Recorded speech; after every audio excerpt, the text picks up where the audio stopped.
Here we go, ladies and gentlemen. We are back. We are back, and I got my man Joshua Sprague in the house. Joshua, I'm gonna bring you here in just a second, but I gotta hype you up before. All right, now I've seen your stuff online, I've seen what you do, and you are the real deal. Now, for those of you that don't know, Joshua is a best-selling author and the creator of the 30-day book writing challenge. He has helped over 8,000 people write great nonfiction books really fast. He's a husband, father, redhead, and ski addict who has to ski at least 50 to 100 days a year. Joshua, welcome to the show, my man. Hey, buddy. I'm stoked to be here. Thank you so much. Dude, I love it. I love it. I know we were talking right before this and we were chopping it up about a variety of different things. And, we're both in Southern California. So I want to kind of kick this thing off, man. You're big on lifestyle freedom. You're big on skiing, living life the way you want to. Has that always been a focus of yours, or was that something that kind of just came up as you started to use your book for business and create opportunities for yourself? Yeah, it's a really good question.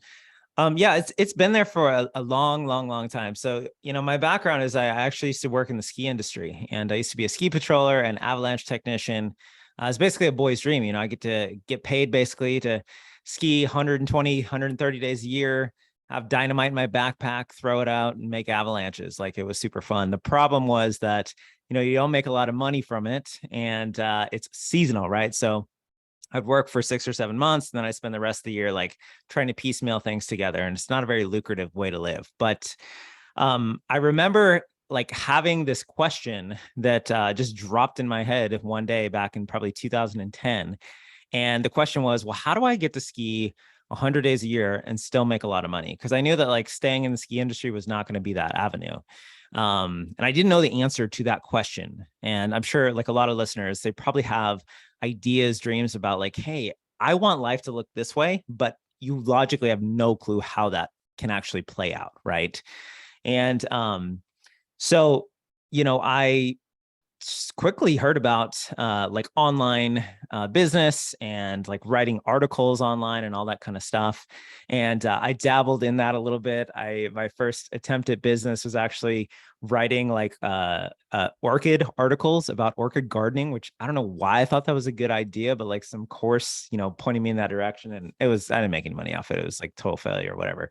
But I was exposed to like, oh, there's these different ways that you can write and leverage the internet and all that kind of stuff to do that, because I've always been a writer my whole life.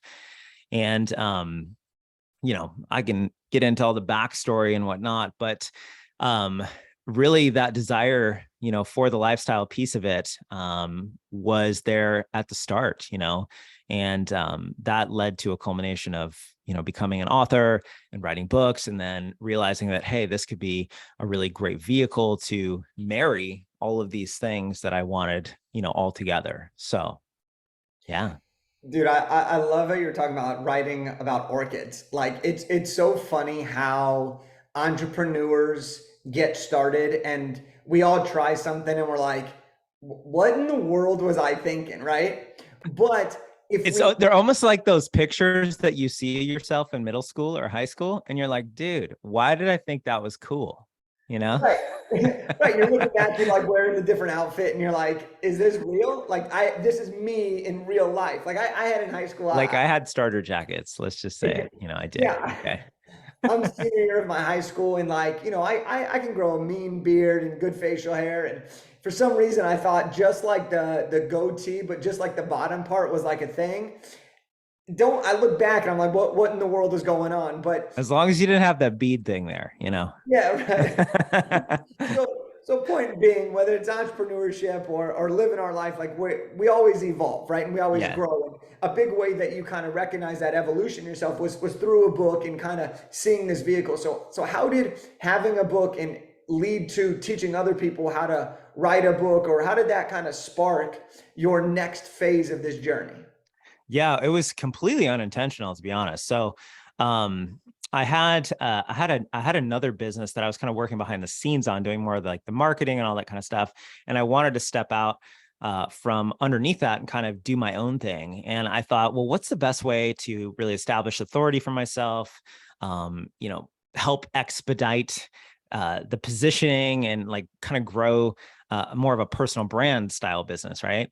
And I thought, well, writing a book, that's literally been the thing and still is the thing to this day that is so timeless. Like since the printing press was invented, that's the thing that still works, and it's going to still work in the future. So that's why, writing a book is so valuable. But anyway, I had no plans to teach other people how to write a book. I was using it for myself, to teach, what I learned through other mentors, as well as myself, on productivity for home-based entrepreneurs.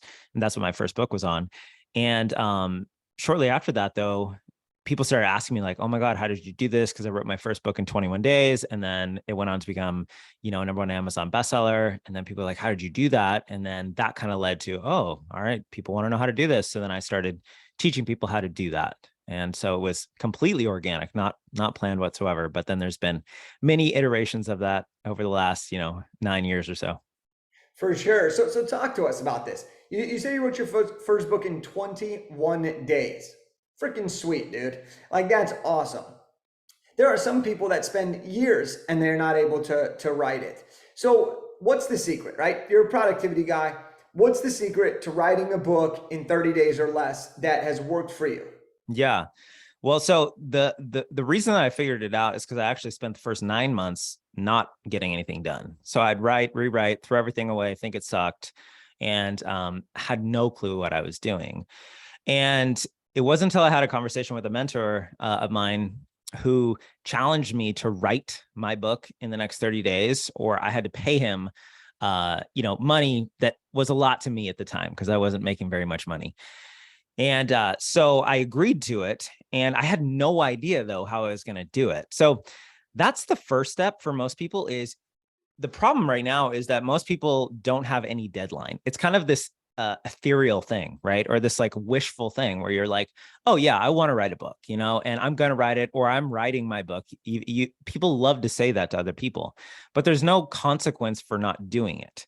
Once you have a deadline, once you have a consequence for it, you don't know how to do it just yet, but that you have so much more momentum and inertia, or not inertia, lack of inertia, right? You have so much more momentum to actually get this thing done.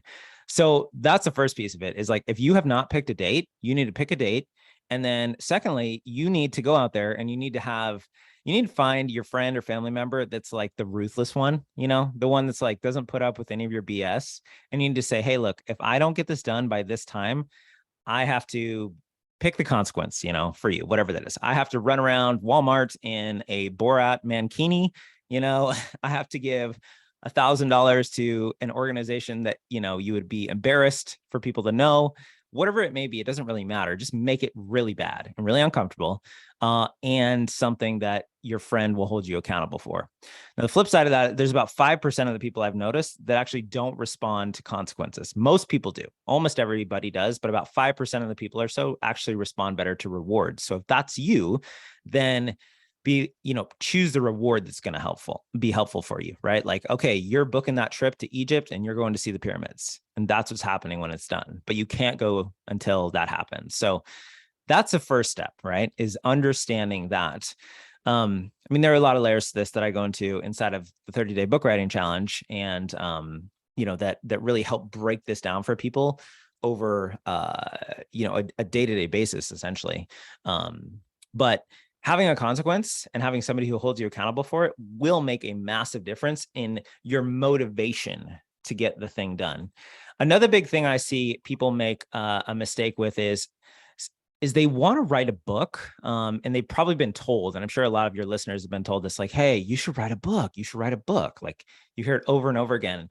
And maybe it's because you have a great story to tell, or you've lived through some gnarly life experiences, or you've created a unique method to building a business or teaching something, a framework, whatever it may be. Like, you have some insight or experience that would be valuable for other people.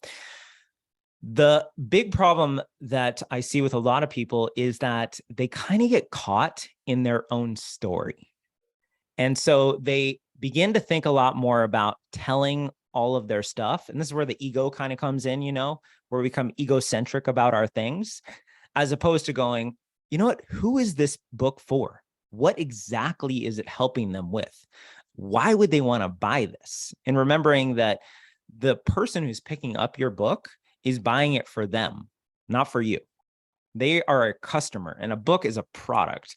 And I think oftentimes people forget that because, you're dealing with stories and emotion and experiences and like transformation or like whatever it may be for you as an author, but you're dealing with a lot of emotional stuff, which is good, but this is still a product, and still somebody is pulling out their credit card and, charging that card to buy your book. And so the reason that they're going to want to do that is it's got to add some value to them, so I find getting clear, which is one of the first things that I take people through inside of the 30-day book writing challenge, is like getting laser clear on what I call your big book idea statement. So who this is for, exactly why they want it, and how it's going to help them, and knowing exactly how to articulate that in one sentence. And when you do that, it brings so much more clarity.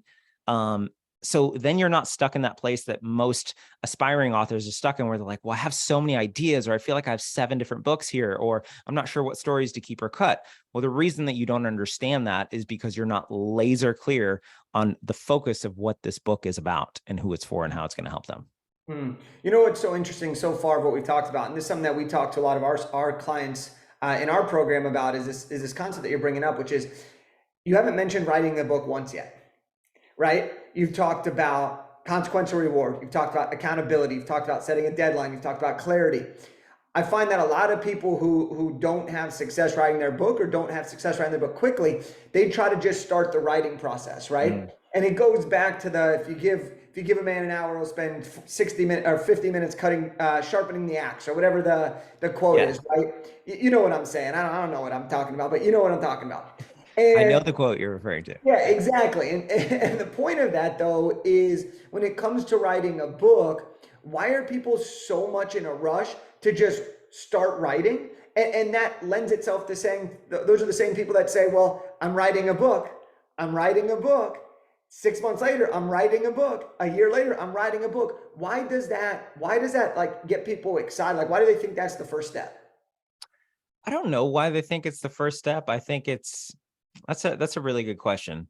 I feel like with everything, there are things that we believe are the solution, and then there's the reality as to what the real solution is. And oftentimes you don't know that, which is why, having somebody like you, or guidance of some sort is so valuable for people, because they see what you don't see, right?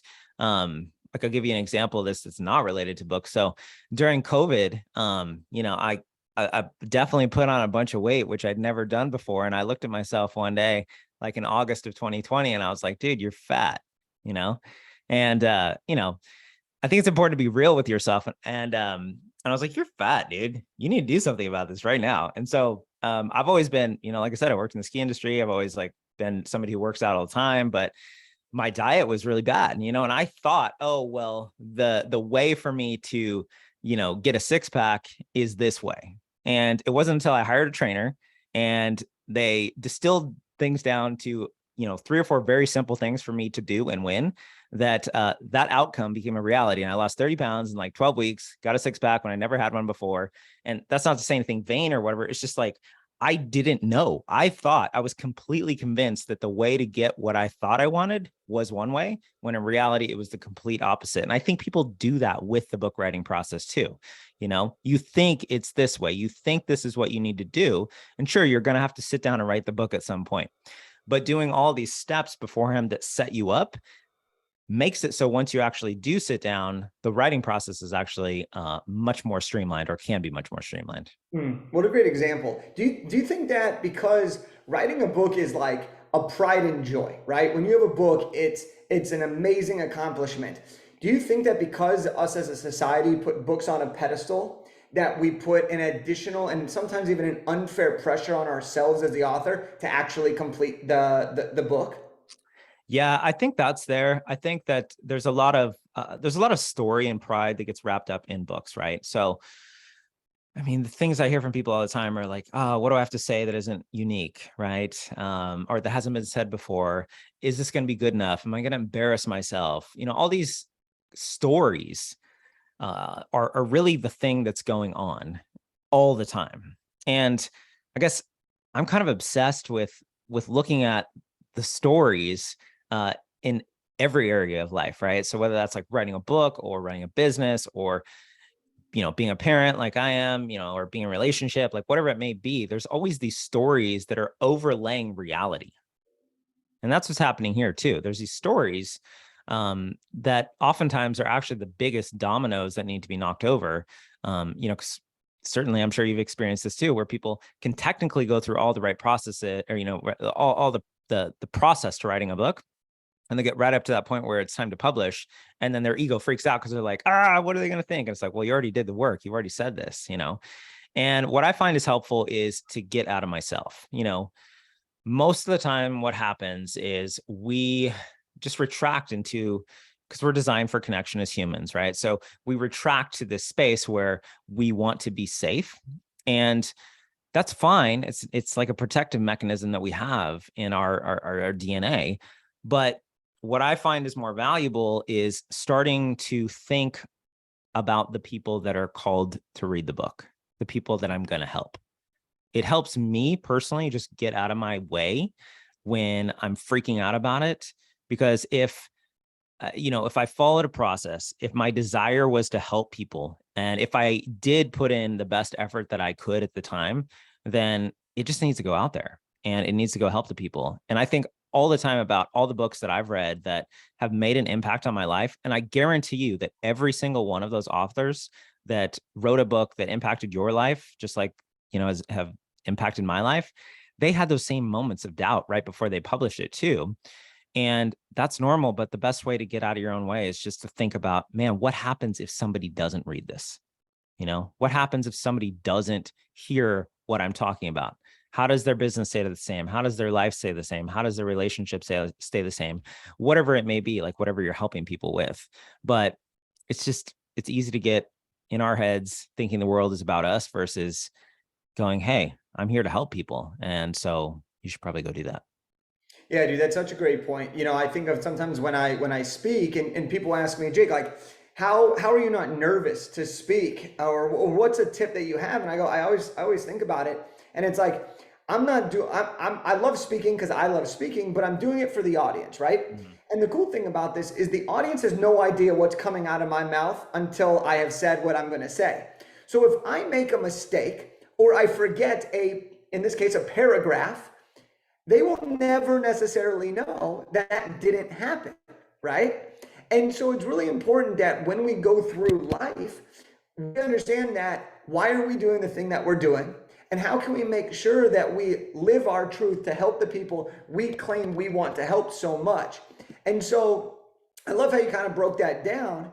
But let's say now somebody's like, okay, I'm getting out of my own way. I'm ready to get this thing started. I'm finding the time. I'm committing to the 30 days. I'm ready to make this thing happen.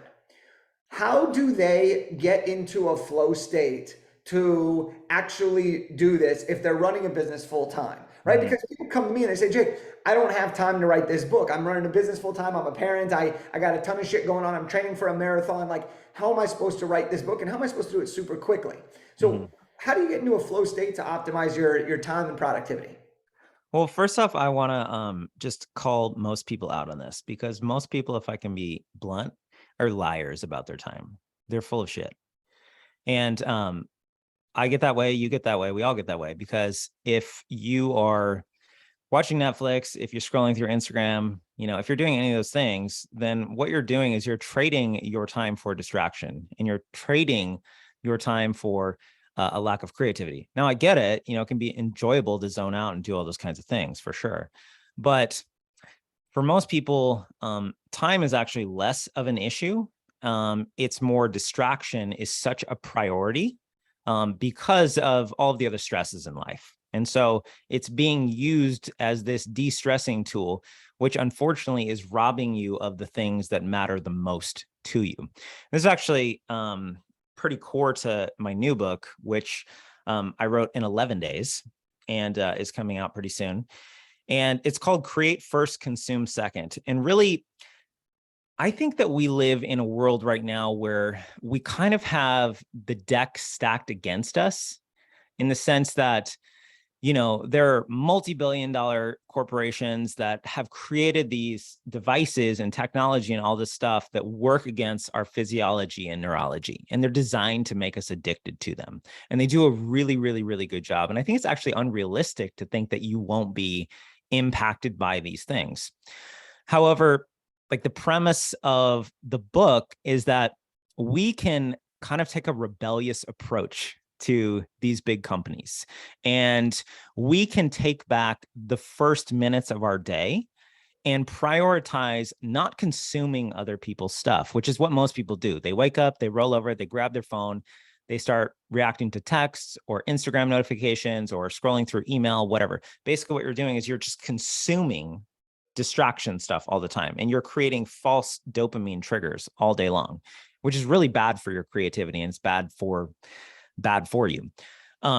But if you start your day, which is the whole premise of this, creating first, like the very first thing, like getting out of bed, going to the bathroom, getting coffee, and immediately going to write, putting your phone on airplane mode, right?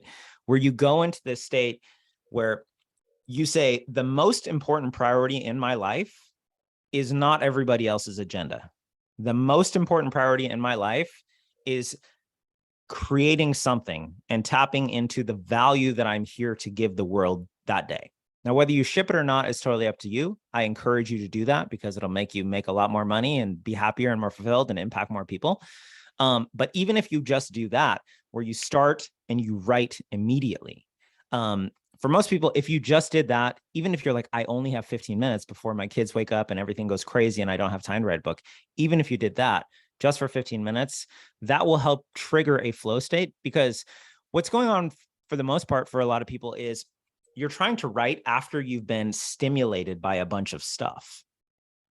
And it's hard to be stimulated and then go be creative. And on top of that, once you do start creating, a big problem that people have is they start editing while they're writing. And this is really bad because you're trying to use both sides of your brain, and one side creates and one side critiques. You know, they're not the same skill. It's kind of like try to teach your kid to ride a bike, but the whole time they're doing it wrong, you're like, you're messing up, you're messing up, you're messing up. That's not very productive. You know, it's so anyway, I'm obsessed with flow states, but I would say things that help me get into flow states and that have helped, thousands and thousands of my students get into flow states are using timers, giving yourself a lot less time than you think. Like I'm a huge fan of the Pomodoro technique, which I'm sure you're familiar with. I'm a huge fan of that. I use it all the time. I was actually just using it right before we got on here for a new program that I am creating. And so that really helps a lot, where you know that you're only going to work for a set amount of time, right? Maybe that's 25 minutes, maybe that's 15 minutes, maybe it's 5 minutes. It doesn't really matter. Constraining creates more flow. It just does. You know, as a skier, like I know this so well. It's like you're standing at the top of a steep slope, right? And you're looking down this thing and you're like, man, okay, don't mess up, because if you fall on this, you're going to tumble over those rocks, you're going to get hurt, maybe you die if it's really gnarly terrain. But as soon as you drop in, right? As soon as you commit, then the mind disappears. And that's when flow happens. And the same thing happens with writing. It's all of the thought about what am I going to say? What am I going to write? This and that. That's where when you press the timer button, it's kind of like, it doesn't matter. It's go time. So start writing, get out of your head. So that's a huge thing for me. I mean, I have lots of other flow state triggering types of things that I'm happy to share, but if you're not doing that, do that and create first, very first thing in the morning. Absolutely. No, these are real practical tips that, like, if somebody just listens to this, obviously you got to get the book, right? But if someone just listens to this, immediately your life could be changed, and you will notice the difference immediately. Like it's really good stuff what you're talking about, because we are just programmed to do what everyone else does. We are programmed to pick up that phone. You know, our phone is our alarm. And the first thing that happens is you get a notification. Before you turn off your alarm, your mind already sees a notification, unless your notification is off, right? So we're primed to go do those things and take away from our own focus. And so I love how you talk about that, the concept of what the title of the book is, which is to create first, consume second. The Pomodoro method, in case someone isn't familiar with it, I'm very familiar with it. I use it all the time. Can you just explain that real quick, and then maybe add a couple more techniques that you use or that people have? Yeah, for sure. Yeah. So if you're not familiar with the Pomodoro technique, I did not invent it. I don't remember who invented it. Um, but basically you're working for 25-minute sprints. So you set a timer for 25 minutes. During that time period, make sure you're on airplane mode, make sure there's no distractions, like no Facebook on, none of that kind of stuff. Close the door, tell your family they can't interrupt you unless it's literally like, somebody's dying. It has to be that important to you. And you just write the whole time for that 25 minutes, like no stopping. It's not about thinking about writing. It's you're just doing the activity during that time. And then when the timer goes off, then you set it again for 5 minutes. I think there's an app that you can use for it. I just use the timer on my phone, but I think there's an app that does all of it automatically for you. And then you set a timer for 5 minutes, and then you get up, do some push-ups, go take a pee, whatever it may be. Have a 5-minute complete disconnection from it. And then you go right back into another 25-minute session. For most people, I recommend doing, 1 to 2 sessions. If you do that, you get so much done in 2 sessions. It's crazy. It's crazy how much you can get done. And people are so inefficient because they're so distracted all the time. They're rarely working. Like I imagine that if people are working 8 hours a day, they probably only get like 30 minutes of real work done. That's what's crazy to me. And so when you use Pomodoro, then you can write stuff so much faster because you're just doing the activity that you're there to do. And that's it. Well, The other and thing that I do that makes it much more powerful is something that I call musical triggers. And so what I do is I have music that I only listen to when I write, and it's the same album. It's always the same album. It does not have any words to it, at least not words that I understand. So I recommend picking something like either instrumental or empowering. I listen to like the Gladiator soundtrack. I don't know if you guys know that, but it's amazing soundtrack. The problem is I can't watch the movie because I want to go write. As soon as I hear Elysium, I'm like, okay, I got to go write. But it's one of those things where I've literally trained myself like a dog, where as soon as that song comes on, it's game time. Like I'm writing no matter what. And so doing those 2 things together actually makes your Pomodoro sessions way more powerful, because it's not just a timer that's going. Now you're also getting stimulus, from the audio that is telling you it's time to do this thing. I love it. I love it. I think the Pomodoro technique is so valuable because for a lot of people, it's knowing that they have 5 minutes to do whatever they want after the 25 minutes is up. And I think that goes back to something you talked about earlier, consequence reward, right? If you know you have that coming, you're going to also be more likely to actually execute. And 25 minutes, anybody can do. Like this isn't asking you to say, hey, from 9 a.m. to noon, you have to be completely focused. It's 25 minutes.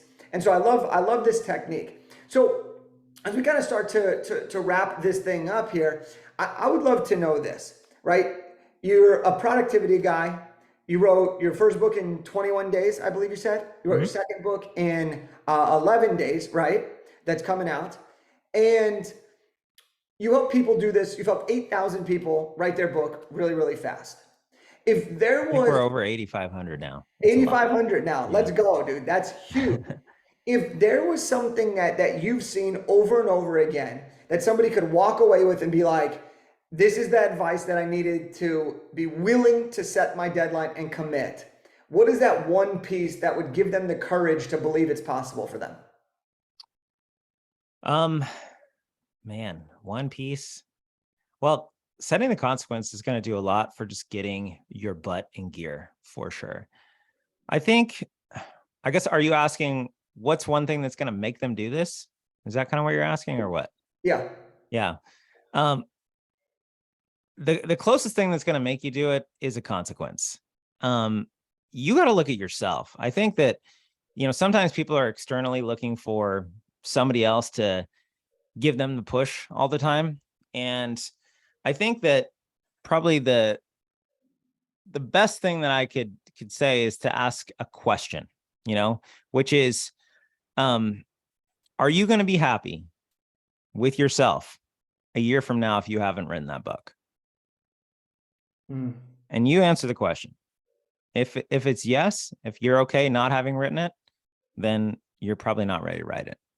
If the answer is no, then you need to set a consequence and a time frame right now that's, 30, 45, 60 days out, whatever that may be for you. And do it. And just do it. Well, okay, I love this. Like, this is a drop the mic moment, and I'm going to follow up here with this though. Let's say you're somebody, and we're not talking about rewards here. We're talking purely consequences. Let's say you're someone who's like, well, I don't know what consequence I'd use. Like, I'm not going to do it. Like, I'm not donating $1,000 to a charity I wouldn't be excited about. Like, I just won't do it. What do you tell those people who now start to create that story in their mind of like, okay, Joshua, you're telling me the consequence is critical here, but I don't know what consequence to do. Nothing's strong enough, and I won't do anything too extreme. What happens there? Because I'm sure there's people that have that as a thought. One of the things that I've learned early on in helping people do this is I don't choose their consequences for them. It's more important if you choose it yourself, whatever that may be, because you know you. I don't know you, right? Like, maybe your thing is fear of public speaking. Maybe your thing is fear of skydiving, which I'm going to do next week for the first time, and I'm pretty pumped about that. Maybe it's, taking off your shirt and going to a swimming park like that or something. I have no idea, but everybody has something. Everybody has something where you're like, you know what? If somebody found out about this, I would be absolutely mortified, like completely horrified, and I would be so embarrassed. Everybody has that, whether that's telling your deepest, darkest secret, and making a video about it, whatever. The point isn't that you're going to do it. The point is that you're not going to do it. That's the whole point, right? The whole point is to have so much leverage on yourself that you do it, and then to have somebody hold you accountable to that. And, when people go through the 30-day book writing challenge, we have you tell us what it is on day one so that you've told somebody, so that you've told somebody and you've publicly declared that. Now, I don't know. I mean, at the end of the day, like, everybody's adults and they have to take responsibility for themselves. We can stack the deck as favorably as possible. And I think we do a pretty good job of that with the 30-day book writing challenge. But there has to be something in you too that's like, you know what? I'm going to do this. Like, I'm going to stop settling. I'm going to stop saying I'm doing this. And I'm actually going to be the kind of person who looks at myself and says, yeah, I'm an author now. I did this. And I think that there's a lot of people. This is the problem with consumption too. There's a lot of people who are fantasizing about other lives and comparing themselves to other people's lives, but they're unwilling to do the work right now. And then they're unwilling to do the work over and over and over and over and over again. Like, for me, this is like 12, 13 years of doing this stuff, right? This didn't happen by accident. It's not to say I'm so great. I've had so many ups and downs. I've messed up so many times I want to quit. But I think the very single thing that I see across the board between anybody who has long-term success with their book or their career or anything like that is that they won't sell out their dream. They won't sell out their lifestyle. They won't sell out the thing that they want, no matter what, even if you have to go up and down a bunch of times. So don't be a sellout. Dude, I'm so glad I asked that back end question on top of it, because that was so good right there. And we're gonna kind of wrap it up there. So how do we get the book writing challenge? How do we get your new book? How do we stay in touch with you? Give us the goods so we can keep on learning. Yeah. Most things are linked up on my Instagram, so you can go follow me over there. And then in the link tree thing, there's links to the 30-day book writing challenge, my first book. And then if you want to get on the early bird list for my new book, Create First, Consume Second, you can go to createfirstconsumesecond.com and hop on the email list there. I do email pretty much every single day. People love being on my email list. It's one of those things that I have a lot of fun sharing over there, and people get a tremendous amount of value from it. It's not me saying that. Like, I just hear from people saying stuff to me like about that pretty much every day. So if you'd like to hear more from me, then do that. But either way, stoked to be here, and appreciate you having me, Jay. Of course, man. Thank you for coming on the show. We'll make sure we link everything down below. So if you've enjoyed this episode, hit up Joshua, grab his book. If you need a kick in the ass, go check out the challenge, make some magic happen. And ultimately, like you said, you got to just do it. You got to take control of your own self. You got to set that consequence, find the accountability partner, and make shit happen. So I appreciate you all for listening. Joshua, I appreciate you for being here. And for everybody, Make sure you do something great today and have a wonderful time. Talk to you later.